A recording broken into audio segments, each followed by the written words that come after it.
welcome back to Creatively Crafted Life. This is Melanie, and today we're going to try and put a little bit of a dent in my 100 items, rarely used or never used items in the craft room. And I have 3 things that I'm hoping to check off on the list. So one is this die set from Sizzix. It's called Succulent, and it's by Lynda Kanase. So I am going to attempt to make some of these succulents. And I have the Prima water soluble oil pastels, which I have never used before experimenting with this project. And I have some Oxide Sprays. So not only have I not used these colors, but I've actually never used the Oxide Sprays at all up until this point. So we're going to use all 3 of these to create these cacti. So I'm going to show you the basic idea of what I'm doing and how I'm laying down the color, and then I'll just kind of give you quick snapshots of each of the other cactus, because I'm doing the same technique for all of them, so nothing magical there. Now you see I have 4 pieces of this particular succulent cut out. Now I cut these out of watercolor cardstock, and this is the cardstock I used by Canson. And I did this because 1, I wanted to play with these tools, and 2, I'm hoping to go for a slightly more realistic representation, although these look pretty good. And I realize they're not going to look 100% real, and that's okay, but I kind of wanted to go for a little bit more variety in the color, so not so flat, I guess is what I'm trying to say. I am going to switch this die up from the instructions, and I'm going to show you my original mock-up here. So this is the original mock-up where you take 2 pieces and you basically slide them in, and it looks okay, but I want to try using 4 to make the same and see how it looks, and then I'll compare the 2 at the end and you can decide for yourself which is the better option. So for this particular one, you do need a minimum of 2 if you're going to follow the instructions from the dies. And if you're going to paint, you need to make sure you paint both sides if you're only doing 2. Now because I'm doing 4, I only need to paint 1 side. And I'm going to use 2 oil pastels to start off with. This is cadmium green and this is yellow. And basically all I am doing is I am just scribbling down color. I don't want to go too heavy because I don't want any like over concentrated amounts, but I want some decent coverage so that when I do apply water it dissolves evenly and I get a pretty good coverage, I guess is what I'm trying to say. So literally I am just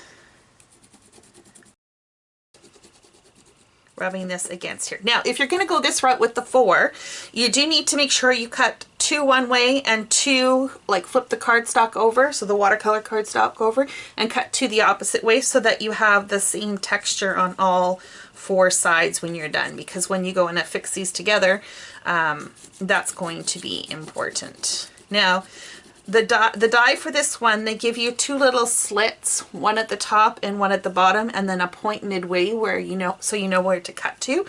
And we're not going to use that for this one. We'll see how it turns out either which way if it doesn't work out. The technique for coloring is still the same. We're just going to fold instead. Okay? So I'm just, like I said before, I'm just affixing color loosely. It doesn't have to be perfect because of course we're going to apply water, which is going to dissolve the medium and give us a nice look. Now just to add some variety, I'm going to add in a little bit of yellow and hopefully tone this green down a little bit. It is quite bright. Well, I guess yellow is bright too, but you know what I mean. Make it a little more earthy as opposed to bright green, I guess is what I'm trying to say. And I'm not worried if there's any green that transfers to the tip. You can just scratch that off onto some cardstock at the end. Okay, so basically that's all I'm going to do. Let's put these back in the container. Okay, so then I'm just going to take a fairly large brush and some water. This water is very, very green, and I will probably need to change it at some point. But right now, seeing as we're applying green, this is what we're going through. Now I'm making it fairly wet, but I don't want it to be too wet, I guess is what I'm trying to say.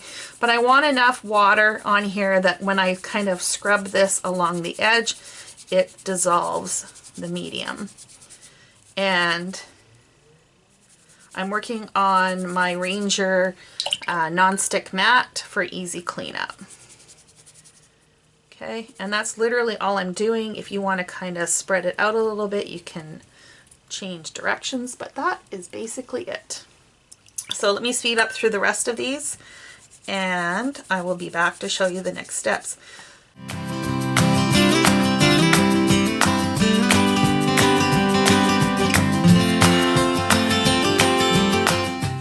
Okay, so the color's been all applied. I'm just going to do a little bit of cleanup here, move these to the side. They will get dirty on the back side, but in this case it doesn't really matter. If you are concerned about that, then you need to be a little bit more careful than I was. So now I'm just going to use my heat gun and just dry these quickly. I don't think you needed to dry them, I just prefer to dry them. Just so that I can control the moisture content a little bit. This is just my little homemade splat box. I'm just going to lay these out in here. Now I'm going to caution you. This has a lot of layers of water soluble medium in here, and so whenever I apply any sort of spray, it will activate this, and sometimes stuff happens that I don't intend for it to, and it is what it is. So we are going to use peeled paint, because what I want to do is I want to tone this down. Now, if you've ever seen succulents or cactus up front, a lot of them have like a powdery almost film on top of it, and that's kind of what I'm going for. So I just want to dull this down, and I think the Oxide Sprays do a really good job of kind of giving that powdery coating on top. So we are going to give this a try. So I do need to shake this up. The other thing I am going to pull out is a water bottle in case I need to fix the spraying. So then all I am going to do is just give these a good spray, and we're just going to give them a spray with the water, and that will help oxidize them a little bit. Now you can see right now they're looking very, very yellow, but once these dry, it turns out to be almost a greeny blue. So anyways, let me take the heat gun to this and we'll see how it turns out.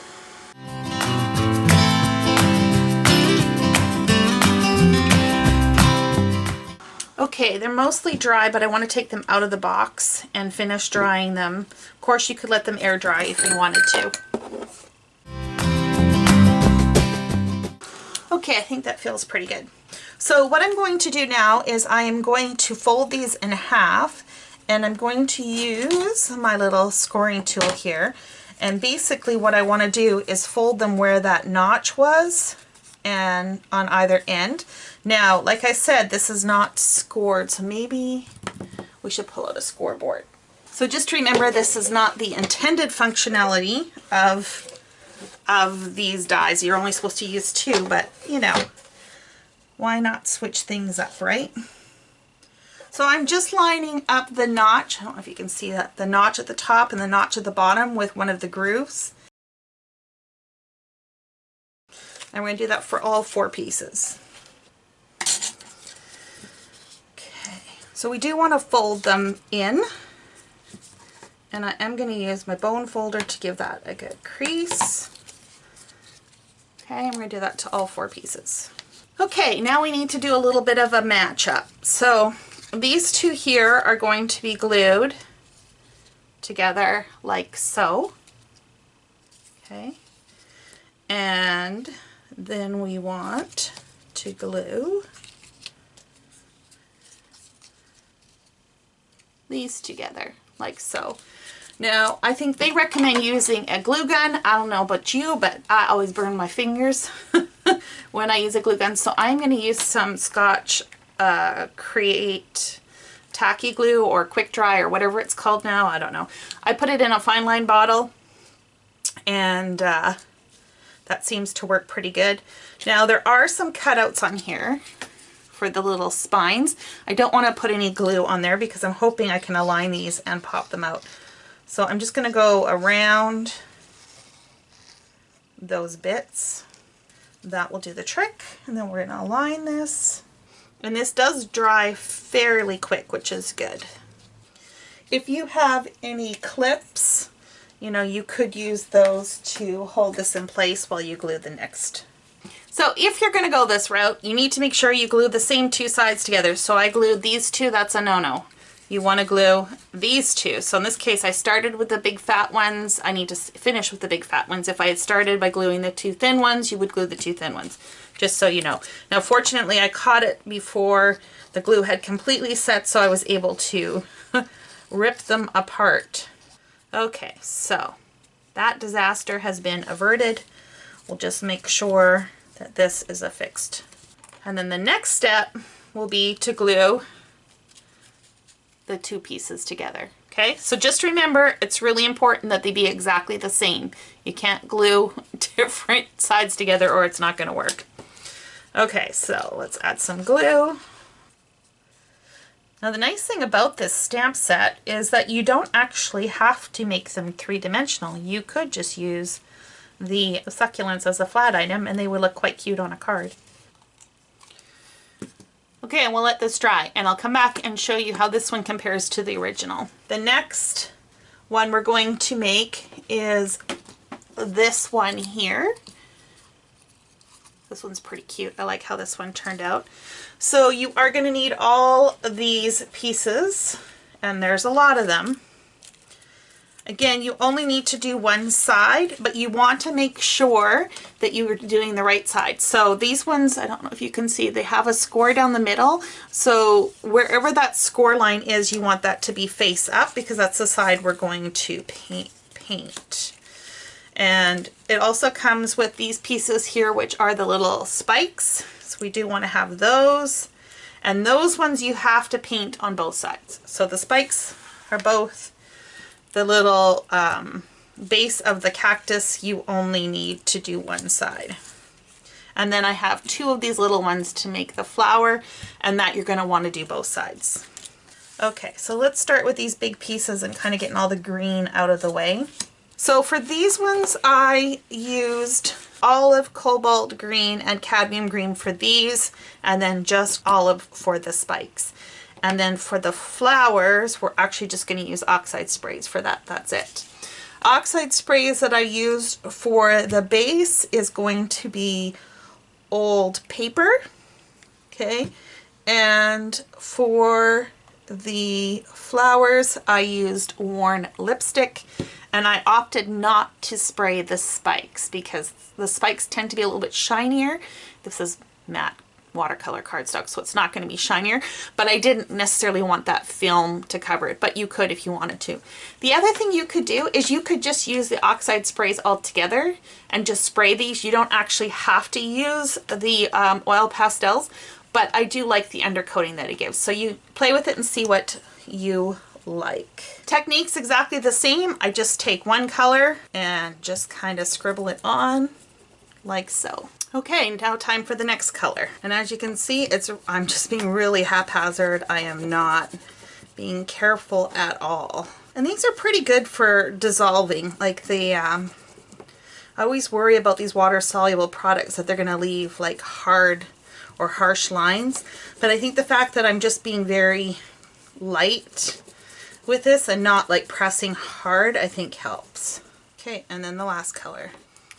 Okay, now we'll just add water. Okay, so I'm gonna skip drying these ones and we'll see what happens when I apply the Oxide Sprays directly on. I think it should be fine. And like I said before, I'm using old paper for this one. So let's get out this flat box and get spraying. Now this one does squirt a little bit more, like give little round dots, which I don't want. So I am going to be pretty liberal with the water to get those to break up because I don't really want to have spots on them. That should do it. Let's dry them. Oh, and the other thing, because these are curled, I will, as I'm drying, just kind of tap some of that off so that I don't get too many hard lines on the side, if that makes sense. Okay, these are not completely dry yet, but we've got a few more steps to do in order to finish these, so I'm just going to put these aside and we'll just let them air dry. Okay, so the next step is going to be coloring the little spikes. For these ones we do need to color both sides, and what I found worked best is if you color both sides with the pastel sticks right off the bat, because water's going to seep under anyways, and then that just helps. It just helps with having a more even coloring on both sides. But I'm also not being very particular, so if you want to be more precise with this, obviously you can, but you're not going to see most of this anyways. All you're going to see are just the little spiky bits. None of this band will be visible. And that's where I'm focusing the color on, is just on the band, and then we'll use the paintbrush to spread the color out. Now let's just add water. And just like the rest of them, I'm not being precise. I'm just adding enough water to dissolve the color and spreading it out. And I don't really care if the backside gets wet, because we've got color on there anyways. And we're going to flip them over and make sure they all get evenly distributed anyways. I also don't think you need to go for a completely even coverage. I think it looks a little more natural if it's a little bit imperfect. But that's just my opinion. Let's flip these over and do the other sides. See? Look at it. It's already almost done for you, which is great. Okay, some of those are still a little bit wet, but we'll just let them air dry for a little bit more and we'll move on to the flower. Okay, we are going to use this flat box again, but I'm going to put a piece of paper in just to protect these a little bit because I don't want too much of this color transferring. So I mentioned before, we're going to use lipstick, worn lipstick, and I am going to pre-wet these. And we're going to do one side, we're going to dry, and then flip over and do the other. Okay, then we're going to flip it over, do the same on the back side. Spray with a little bit of water.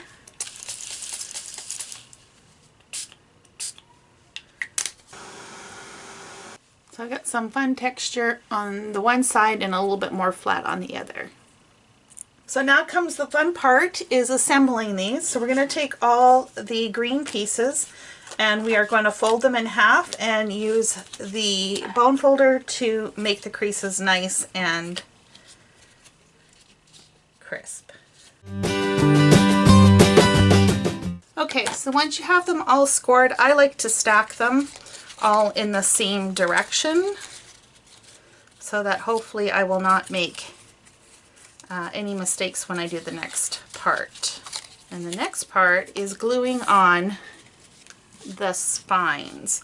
So same deal with this one. I want to make sure they're all going in the same direction so that this will make it very easy to assemble.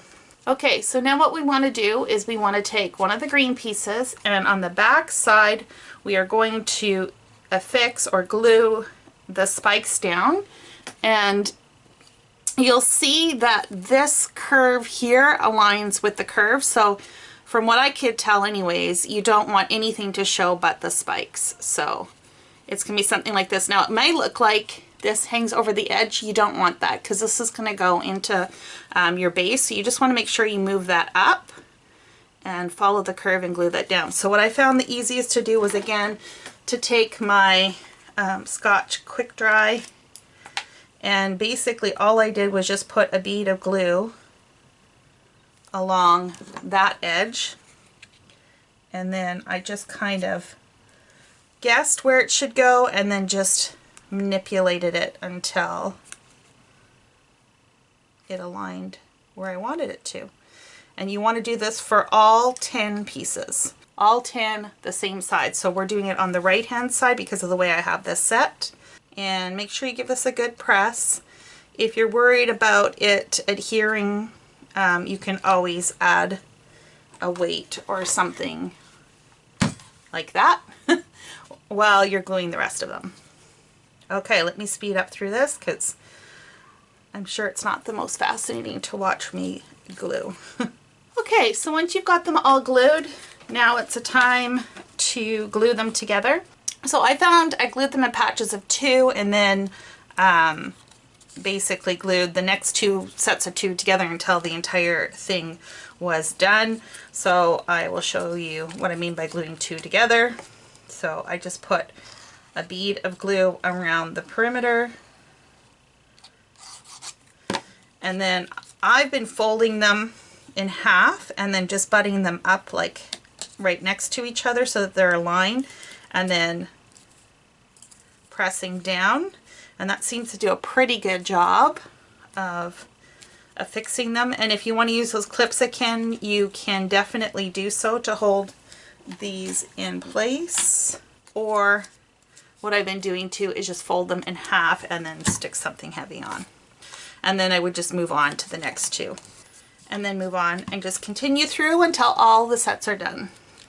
Okay, so now that the 2 are glued together, we're going to take 2 of the 2s and glue those together. And we just keep going through until we've got them all affixed. The trickiest, of course, is going to be the last set, because you have to connect the circle. Okay, so now we just need to glue these 2 ends together. Okay, and there is our little cactus. Now they have an example where they left one just like this without a flower in the top, but I'm going to show you how we do the flower on the top. My fingers are all dirty, so let me go wash my hands and I will be right back. To make the flower, let me zoom in a little bit. We have 2 of these pieces here, and the very first thing we're going to do is we're going to curl this. Now, when I made this the first time, I didn't think about curling it beforehand, even though the instructions sort of alluded to it. And while the flower's probably okay with the next one I'm going to show you, it didn't turn out nearly as good. So I'm just using the back of my pokey tool to kind of curl these up. They used a wooden skewer. I don't have one of those handy. It probably would make a little bit of a tighter coil or tighter petals, but this will work good enough for what I need it to do. So I am just curling this around to give it a little bit of shape. Now for this one, I will admit it probably makes sense to use the glue stick when it comes to adhering this to the cactus, but I don't feel like getting it out, so we're just going to make this work. So the first thing we're going to do is we're just going to put a little dab of glue in the center of the flower. Okay, and we're going to add the 2 petals and we're just going to stagger them. Okay, just like that. And I'm going to use my pokey tool again, piercing tool, whatever you want to call it, to kind of get down into there and press down on it. And again, this is quick dry, so it does tack up pretty quick. And then I just like to kind of pinch it in to form a tighter flower, but it's up to you how you want to do that. Probably should pinch it in after it's dry, not at this stage. Okay, so we're gonna let that dry. Now, the flower is gonna go in the center here. Okay, and you can see there's a little bit of a gap, and this is where I said it probably makes more sense to use liquid glue or a glue gun, because you can fill some of this base and then press this flower in. But what I'm going to do is take a foam square or 2 and we're going to stick that right, we're going to build this up a little bit, I guess is what I'm trying to say. I'm going to add a little bit of glue to hold the glue dots in place. Okay, hopefully that makes sense. So just a little glue dot. And then we're going to take the underside of this and we're going to be very generous with the glue, and we're going to stick that in and just kind of push that down into the center of the cactus. And we're just going to hold that to make sure it stays. And that is it. This one turned out super cute. I like this one. Let me show you the other cactus we made earlier. I'm going to take the clips off and show you how it turned out. Okay, so this is how this one turned out. I did mix how I did the little spikes. I did one way and one the other way, so that when you look around there's always some that are pointing out. So that is what this one looks like, and it will stand like that. And I think that looks so much better than this one, which is the way it was designed. Right, like this just looks wobbly. And it's not any more work, because this one I had to paint all 4 sides, and this side I just painted 4 sides. Now I noticed that I did have a piece here that I missed, so I'm just going to trim that off. Not missed, I guess misaligned, but it's up to you. What I find very interesting is I use the exact same colors for both of these, and look at how different they are. Interesting, isn't it? So the next one I want to make is the one that kind of looks like a echeveria or echeveria. I don't even know how to pronounce it. It's kind of the one that looks like a flower. So let me zoom out a little bit. Okay, this one has a ton of pieces. So we're just going to use Oxide Sprays on this one. And we do need to make sure that both sides are covered. I'm going to show you what the finished one looks like. Now this one I didn't do Oxide Sprays, just Oxide Sprays. I did use some of the Oil Pastels. I used the violet color. I colored down the middle, and I used olive along the outsides, and then I used old paper on top of it. But it was a lot of work. And this is what I can tell you where I didn't curl before I assembled, and while I could get them to curl a little bit, I think it'll look much better if we curl beforehand. So that's what we're going to do different on this one. Now, my inspiration, and this way you can see what the name of this is because I can't pronounce it, is this one here.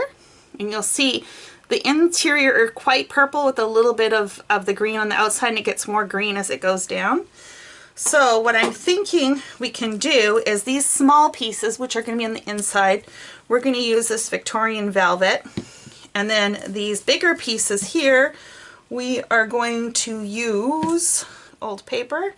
And then these middle ones, we're going to try and do a combination of the two. Let's get experimenting.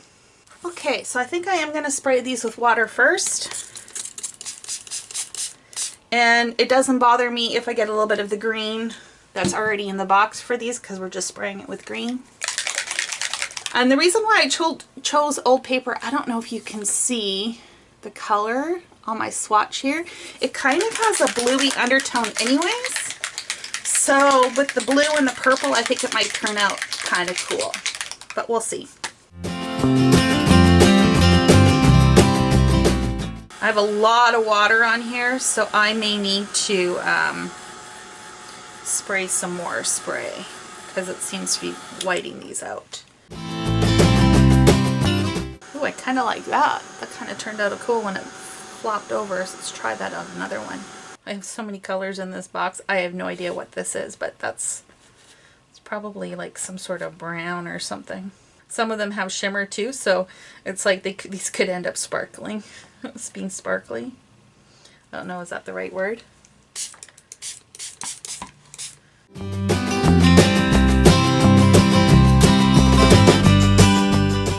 Oh, interesting. It picked up a lot of purple. That's perfect. I don't think I could have tried this. I think if I tried it, I wouldn't get this to be as nearly as interesting. Happy accidents, right? So seeing as those got all modeled, we might as well do these ones next and see if we can get something similar.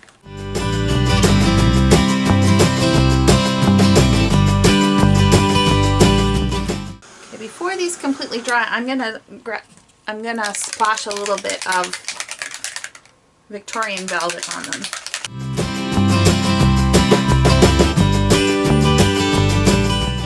Okay, let's move these to the table. They're not completely dry yet, but they're dry enough. Like I said, I do need to spray them on the back side, but I don't, what's the right word? It can be a flatter color on the back side because you're not going to see very much of that. So I'm okay with doing that a little bit later. Okay, so now for the small pieces, we're gonna get the splat. We're gonna get this piece out again because I don't want so much mixing on these ones.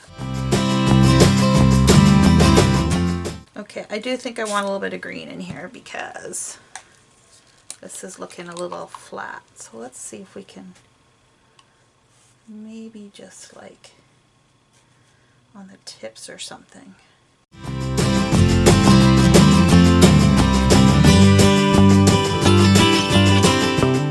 I don't want the green to be overpowering.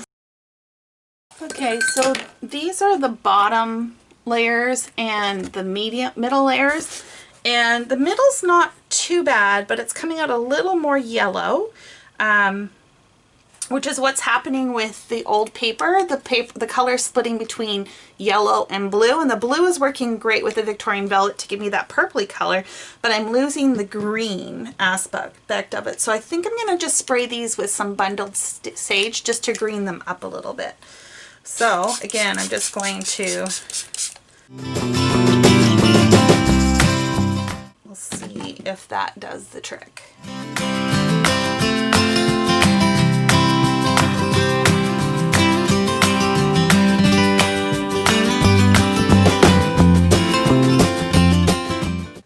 Okay, I'm really happy with the color of these. They've kind of got a greeny, bluey, purpley color, which is what I was going for.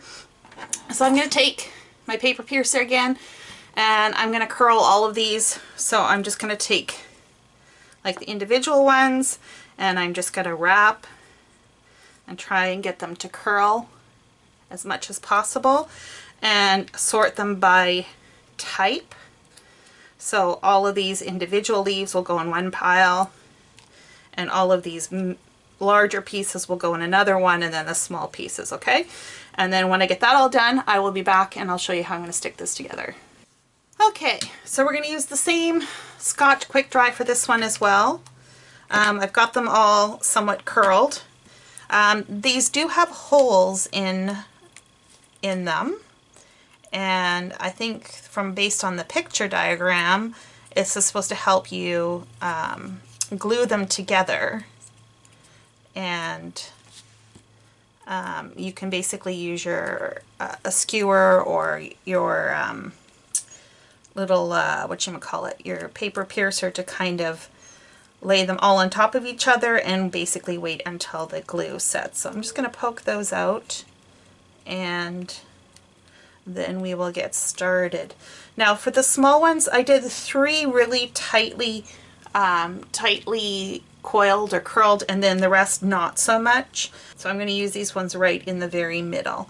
So the first thing they do, or they suggest you do, is to glue, from what I can tell. Again, it's just a picture diagram that they have. So I'm just going to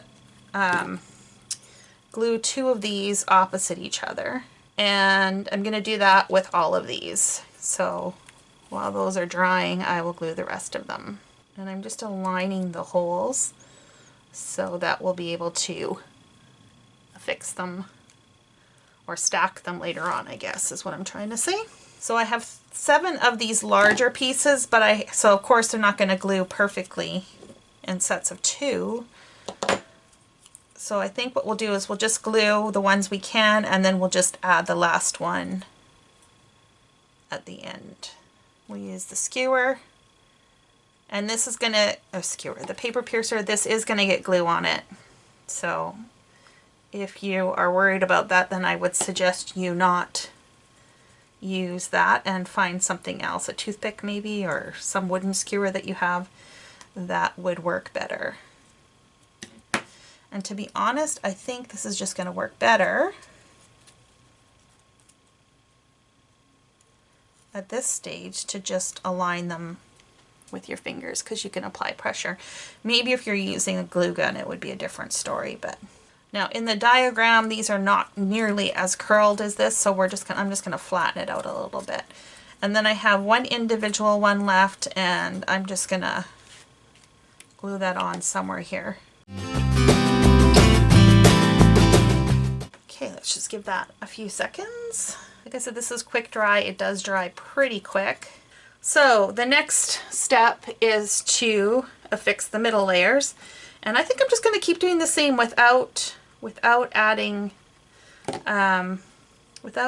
the stick or the paper piercer, but just use that instead as a way to align them. So once I get this done, get this on, I'll just use the paper piercer and kind of position it, and then just use my fingers to wait until that sets. This quick dry, of course, like I said, it does dry quick. It's not, even though it's somewhat dry and hard to move, it still will take a little bit of time to cure a little bit more.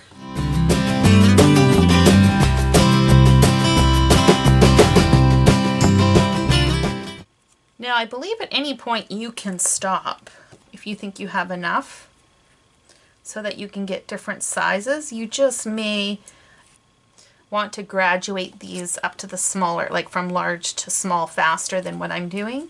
But I am going to use all of the pieces that they've got specified, just so that you can see how this one turns out compared to this one. And so far I'm really liking this one. I think by curling the leaves beforehand makes a huge difference. I also like the color better on this one. Personally, I think if I made more of them, I wouldn't use all these layers. Like, I think this is already too much of this middle size.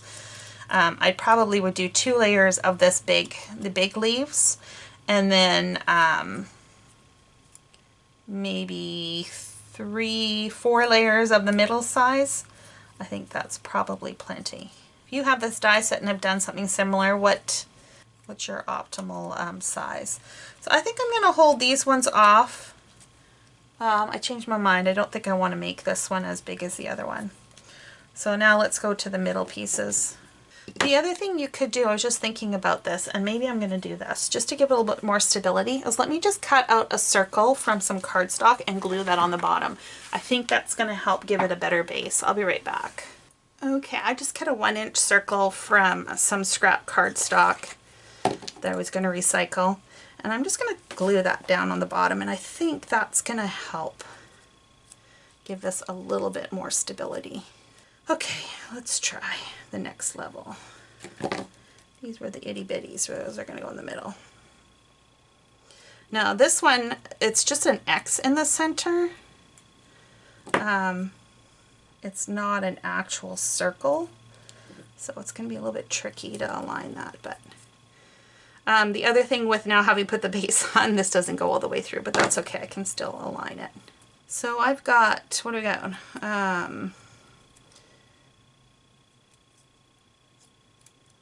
Probably about 4 or 5 layers of the middle, and I'm probably only going to do 3 of these wider ones, and then maybe 1 or 2 of the really tightly curled. And I think we're going to call that done. Okay, so this is what this looks like right now. Now this is just liquid glue, so this needs to dry before you fiddle with it too much, okay? So I'm just going to put this aside. We'll let it dry probably overnight, and then I'll come and just kind of tweak some of the bows. But I like that size. I think that looks a little better. And I have, what, 2 of the medium, no, 1, yeah, 2 of the medium and 4 of the little, and I really like the color on this one. I think this turned out fantastic. Okay, so now the next question is, what am I going to do with these now that I've got them all done? So I have a punch bowl, and it is probably about 10 inches in diameter. This was from my grandmother, and I don't see a reason why I would use this as a punch bowl. I don't entertain that often. So at some point I'm going to find some decorative rocks and stuff in here, and we are just going to add these in. And let me see if I can find something to fill this up for now. Okay, so first of all, I have to preface why I'm doing this. So we're right in the middle of the COVID outbreak right now. I don't know when this video is going to go up. It could be up in a few weeks from now, and who knows what the situation is going to be like. So I don't know when I'm going to be able to get some rocks to fill in here. So if it comes time for this video to go up and I still don't have any rocks, I want you to at least have a general idea of how this is going to work. So pretend these are decorative rocks. So, and then I'm hoping to add these in like so, and maybe tuck one in like that. I might redo a second one of these because I really don't like how this one looks. You know, add him in, maybe get some larger rocks. Add them in like that. And I'm going to have a little succulent garden. I have a little one, a little itty bitty. Where did my other little bitty go? So something like that. Hope you can see that. Get the general idea. Woo! So once I do get the rocks in, if this goes up before then, I will post a picture on my Instagram account so you can see the final product. My Instagram account is A Creatively Crafted Life, so be sure to check that out. And I might make one more of these just to kind of fill this space in. I think that might be kind of fun. That, I think, is going to be it, my friends. Okay, well, thank you so much for everyone for joining me. Sorry that I couldn't show you the completed project yet, but like I said, if I do manage to get around to that before this video goes up, I will insert some clips for that. Thanks again, and until next time, happy crafting.